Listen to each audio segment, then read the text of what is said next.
Всем привет! Сегодня мы рассмотрим неординарный инструмент, который есть в арсенале у любого SEO-оптимизатора и настройщика контекстной рекламы. Это Excel. Да, его сложно назвать инструментом, но без него просто не обойтись. Меня зовут Николай Шмычков, и я расскажу основные секреты Excel, которые нужно знать любому SEO-оптимизатору и PPC-менеджеру.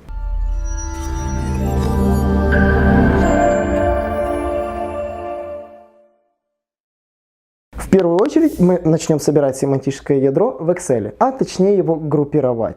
Как мы разгруппируем ключи, чтобы это было визуально разделено по группам, и каждая группа была распределена по своему весу. В первую очередь рекомендую закинуть список ключевых слов в наш кластеризатор. В частности, возьмите те ключевые слова, которые вы собрали, закиньте в кластеризатор, пропишите все необходимые настройки, как я показал в предыдущем видео, и получите результат выгрузки. Результат выгрузки у вас будет уже отсортирован в Excel по группам, и группы будут разбиты по популярности. Наиболее популярные группы будут носить порядковый номер 1, менее популярные номер 2, 3 и 4. Если вы напротив нужных групп ключей уже прописали необходимые страницы, в нашем примере, как вы видите, я просто прописал случайную страницу, вам нужно теперь семантическое ядро для красоты их проставить напротив. Как это сделать? Для удобства сначала создайте эту колонку здесь. Затем воспользуйтесь функцией VPR. Укажите искомое значение, которое будет брать формула для поиска. Затем укажите массив, по которому вы будете проверять данные. И следующим значением пропишите номер столбца, который нужно подставить. В данном случае номер столбца здесь 2.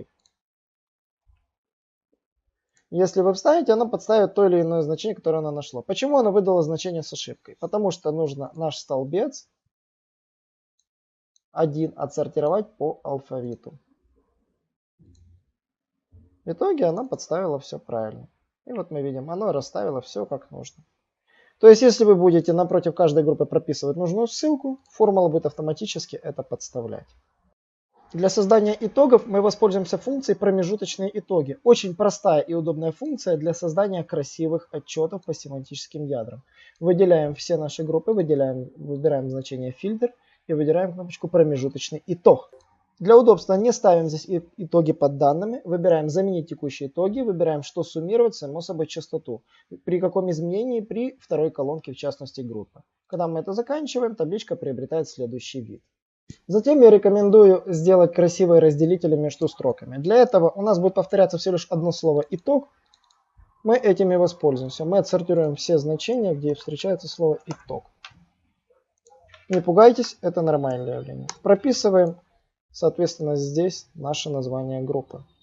Теперь мы хотим, чтобы красиво здесь подставилось номер странички. Номер странички находится сразу под непосредственно этой строчкой. То есть, если бы я хотел сделать номер странички, я бы сделал не C2 в частности, а C3. То есть на 1 ниже. И если я так протяну, номера страничек у меня сейчас все протянутся. Нет, не забываем, нам же нужно еще красиво все данные подкрасить, поэтому мы воспользуемся простым цветовым разделителем. Добавим красивый желтый цвет. Убираем фильтр. Затем скрываем центральную строчку, скрываем колонку номер 1. И вот наше готовое семантическое ядро. Готовое семантическое ядро можно отправлять клиенту как в таком виде, так можно закинуть ее в Google Doc, где можно в режим онлайн вносить в режиме диалога любые изменения. Следующий лайфхак, который мы рассмотрим, применяется в контекстной рекламе. В первую очередь это прописание заголовков объявлений. При прописании заголовков нужно использовать наиболее высокочастотную версию ключа в группе, а в группе у нас должны находиться релевантные ключи, которые мы собрали в частности по основным урокам кластеризации, которые я рассказывал в ранних видео. Итак, мы собрали семантику, и задача добавить к ней заголовки объявлений. Заголовки объявлений должны соответствовать наиболее релевантному ключу. Это во-первых. И во-вторых, эта длина ключа не должна превышать 30 символов для AdWords и 33 символа для Яндекс.Директ. В зависимости от того, куда мы будем настраивать кампанию, эти лимиты нам нужно будет запомнить. Для того, чтобы ничего не сломать, мы перенесем все данные на отдельный лист. Следующим действием нужно будет замерить длину нашего ключевого слова. Для этого добавим еще одну отдельную колоночку и воспользуемся простой формулой, которая называется длина строки. Формула автоматически подсчитывает длину каждого ключевого слова и прописывает ее напротив. Оптимальная длина ключевого слова составляет для Google AdWords 30 символов, для Яндекс.Директ 33 символа. Поэтому нам нужно определиться, какие ключевые слова лучше нам оставить. В первую очередь мы оставим ключевые слова, длина которых представляет собой не более 30 символов. Воспользуемся функцией фильтрации, выберем раздел «Данные», «Фильтр» и используем функцию «Числовые фильтры больше 30» и удалим ненужные ключевые слова. Готовый список зачищаем, убираем пустоты. Для того, чтобы убрать пустоты, всего лишь отсортируйте те или иные слова по алфавиту. Благодаря этой сортировке напротив каждой групп объявлений находится первым наиболее трафиковое слово, затем все менее, менее и менее. И так по каждой группе. Наша же задача оставить по первому слову из каждого списка. Для этого воспользуемся функцией удаления дубликатов. Просто выберите данные, удалить дубликаты. Возьмите, отметьте, что мои данные содержат заголовки. И отметьте, по чем мы будем непосредственно искать дубликаты. В частности, это группа. Все группы дубликаты были удалены и остались только исключительно уникальное сочетание группа и ключевого слова. Следующим действием мы сделаем адекватные читабельные заголовки объявлений. Для этого желательно сделать все заголовки объявлений с большой буквы. Для этого воспользуемся функцией PropNotch. Функция PropNotch делает каждое слово с большой буквы. Функционал у функции очень простой, и поэтому им пользоваться очень удобно. Протягиваем формулу при помощи волшебной кнопочки, и все, заголовки объявлений у нас есть. Теперь их нужно подставить для наших групп объявлений. Напоминаю, синтаксис формулы очень простой. Мы выбираем искомое значение, которое мы должны сравнивать. Это, в частности, название группы объявлений. Следующее – это колонки, в которых мы должны искать совпадения. В частности, это группа объявлений и наш заголовок. Следующее поле, которое мы ставим, это номер столбца, который мы должны сравнивать. Номер столбца здесь, в частности, 4. Затем протягиваем значение вниз и смотрим, что получилось. И мы видим, что все заголовки объявлений автоматически подставились. Вы могли также заметить, что у нас название групп уже автоматически совпадает с потенциальным заголовком в кластеризаторе. Это мы сделали преднамеренно, чтобы упростить работу для PPC-менеджера. Следующий алгоритм, который мы рассмотрим при работе в Excel, это прописание UTM-меток. Да, в контекстной рекламе нужно регулярно прописывать UTM-метки, и мы знаем, что в Яндекс.Директе UTM-метку нужно приклеивать постоянно к нашей ссылке. И это довольно неудобно, потому что ссылки мы можем проставить одним методом, а UTM-метки приклеивать другим. Как тут быть? Для того, чтобы прицепить UTM-метку, вам придется воспользоваться банальной функцией, которая называется в Excel «сцепить». Ее можно написать двумя способами. Первоначально мы сгенерируем UTM-метку и пропишем ее в этой колонке. Для этого перейдем в нашу утилиту генератора UTM-меток, вставим нашу утилиту, нашу ссылочку, которую нам нужно подставить, и выберем раздел Яндекс.Директ. По умолчанию система предложит нам сразу заполнить Campaign ID, назовем ее компания 1. Сгенерируем ссылочку и скопируем все, что получилось до вопросительного знака. Ставим это в наше поле UTM-метки. Затем протянем значение вниз.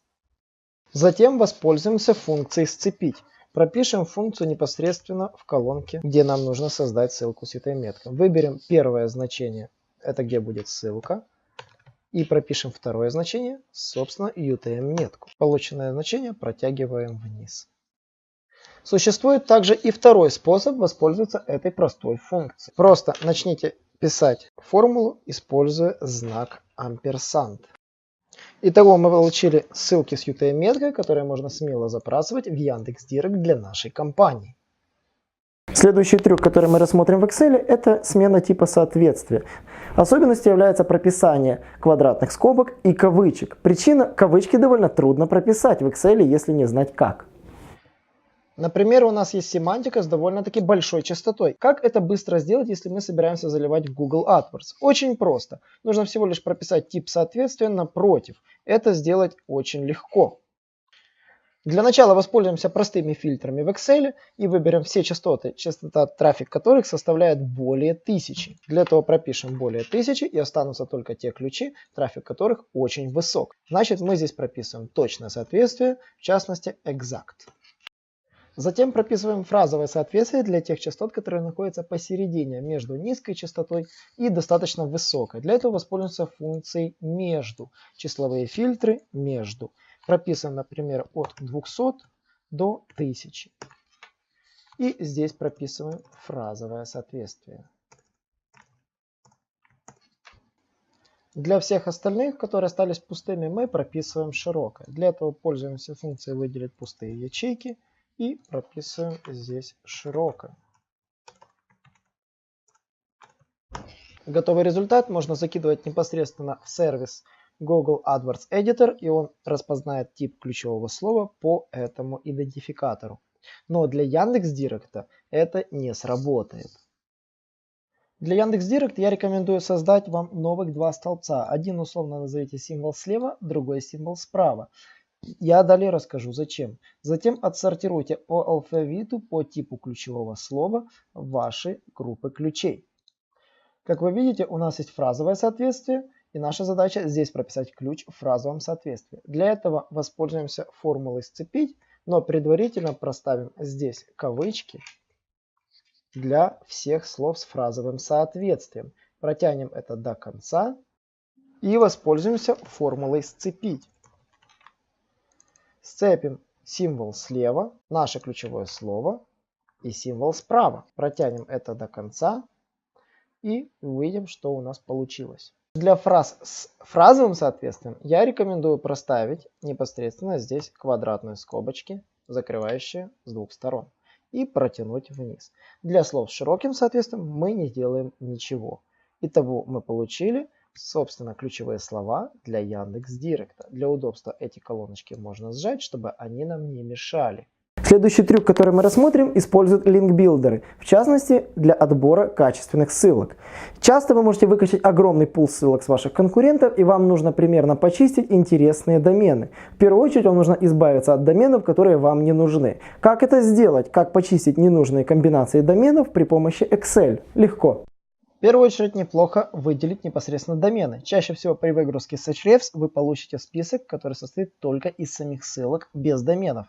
Для того, чтобы сделать домены, я рекомендую создать отдельный столбец и перенести эти списки ссылок на отдельный лист. Затем воспользоваться функцией «Текст по столбцам». Перейдите раздел с разделителями и выберите разделитель косая черта слэш. И разделите то, что получилось. Третья колонка будут непосредственно сами домены. Перенесите получившиеся домены на основной лист, не нарушая иерархии, и вот домены у вас готовы. Следующим действием я рекомендую убрать 3W. Выделите нужный столбец, нажмите «Поиск и замена», пропишите «Заменить 3W с точкой» на пустоту. При нажатии клавиши все изменения будут внесены в ваш файл. Следующее действие – это убрать после точки наши доменные зоны. Зачем это нужно? Например, нам нужно очень быстро отсеять те домены, которые нам в частности не нужны, например, из другой доменной зоны. Для этого мы создадим отдельную колонку, где мы проставим наши доменные зоны напротив. Затем сюда добавим простую формулу. Она автоматически поставит ту доменную зону, которую нам нужно. Затем, просто воспользовавшись фильтрацией, мы с легкостью можем отсеять те доменные зоны, которые нам в частности не нужны. Следующий лайфхак, который вы будете делать по линкбилдингу, это выбор интересных доменов для размещения ссылок. Как я рассказал в предыдущем, можно почистить ненужные просто домены, но если у вас остался огромный список URL, в итоге как почистить и оставить комбинацию один URL, один домен, и чтобы каждый домен был уникален, а URL был наиболее качественным. Еще легче. Причина, почему нужно делать такую махинацию в Excel, это чаще всего наличие большего количества ссылок на меньшее количество доменов. Это значит, что с одного домена может быть идти несколько ссылок. Также, если вы делали редиректы внутри сайта, либо переезд с HTTP на HTTPS, либо смена 3W на обычную версию сайта, у вас такое количество ссылок может зашкаливать за тысячи и равняться удвоенному либо утроенному количеству страниц на сайте. Поэтому среди скачанных бэклинков у вас могут быть дубли. Как от них избавиться? Первоначально скачиваем экспорт файла целиком. Затем проводим те манипуляции, которые мы сделали в предыдущем кейсе. Добавляем сюда домен и зону. Затем делаем фильтрацию. В Excel есть одна особенность. Если вы изначально фильтруете что-либо по определенному показателю, оно отсортируется затем при удалении дублей так, что все остальные значения, которые находятся ниже, будут удалены. Мы воспользуемся этим трюком. И поэтому мы сначала отсортируем все домены по алфавиту, затем отсортируем все доменные по URL рейтингу, по убыванию. И таким образом получим, что первая ссылка, которая находится в начале списка, имеет наибольший рейтинг, и по убыванию они уходят вниз. Затем нам необходимо удалить дубликаты. Для удаления дубликатов мы выделяем всю таблицу и выбираем значения, по которым мы будем удалять дубликаты. Это домены. При удалении дубликатов остаются те ссылки, которые имеют наибольший рейтинг в данном домене. Расскажу вам про простой трюк в Excel, при помощи которого можно перегнать список минус-слов из Яндекс.Директа в Google AdWords. Как вы знаете, формат минус-слов в Яндекс.Директе отличается от Google AdWords. Во-первых, они все идут не в одну строку, а в столбце. Как это сделать в Excel? Очень легко. Как вы знаете, минус-слова в Директе записываются в двух форматах. В кавычках берется фраза, которая используется только в точном соответствии, и обычно написанная фраза, которая используется в широком соответствии. В Google AdWords, например, все слова заливаются исключительно в точном соответствии, а слова в широком соответствии нужно дублировать и заливать в качестве склонений. Как это сделать? Первоначально нужно аккуратно ставить наши данные в Excel. Минусы воспринимаются как формула, поэтому ячейку нужно сделать первоначально текстовой. Для этого выберите раздел «Главное» и ячейку сделайте текстовой. Затем вставляйте наш список минус-слов. После этого нужно заменить в этом списке все кавычки на квадратные скобки. Это довольно сделать трудно, учитывая, что квадратные скобки должны быть закрывающими. На первое время мы заменим все кавычки одной квадратной скобкой. Почему я это делаю? Потому что при следующем действии, если мы оставим кавычки, они исчезнут, и мы не будем знать, какие слова нужно использовать в точном соответствии.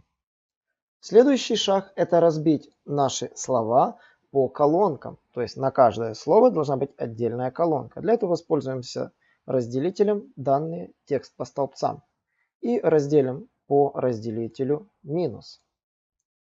В итоге каждое слово будет занимать отдельную колонку. Но мы знаем, что в Google AdWords нужно заливать ключевые слова исключительно в столбце. И воспользуемся простой функцией в Excel транспонирования. Как мы видим, каждое слово заняло отдельный столбец. Дальше дело техники заменить закрывающую квадратную скобку на другом направлении скобку. Для этого просто проставим квадратные скобки с двух сторон напротив, протянем их до нужного значения, где у нас они заканчиваются, а здесь их уберем при помощи функции автозамены. Затем просто проставим при помощи формулы «сцепить», которую мы рассматривали в предыдущих лайфхаках, все наши слова с нормальными квадратными скобками. Как только мы это сделаем, мы просто вставим эти слова в список, а готовый список удалим. Следующим действием у нас будет задача создать склонение для всех наших слов. Есть множество сервисов-склоняторов, которые нам пригодятся. Мы воспользуемся одним из них. Выделим все нужные слова из списка, за исключением тех, которые используются в точном соответствии, и скопируем в один из сервисов. Для этого мы просто готовый результат добавим чуть ниже. Затем следующим действием мы удалим дубли, которые, возможно, здесь будут. И оставим только те ключевые слова, склонения, которые нам нужны. Все, список минус-слов для Google AdWords готов. Не стоит забывать про банальное знание формул. Каждая формула вам может пригодиться в абсолютно разной ситуации, с которой вы можете столкнуться. В первую очередь, это формула длины строки. Про нее не нужно забывать, она позволяет посчитать количество символов, что очень важно как для SEO, так и для контекста. Работает она очень просто. Просто выделите нужную строчку, где вы будете прописывать данные значения, и напишите длина строки. И выделите ту ячейку, длину, которую вам нужно посчитать.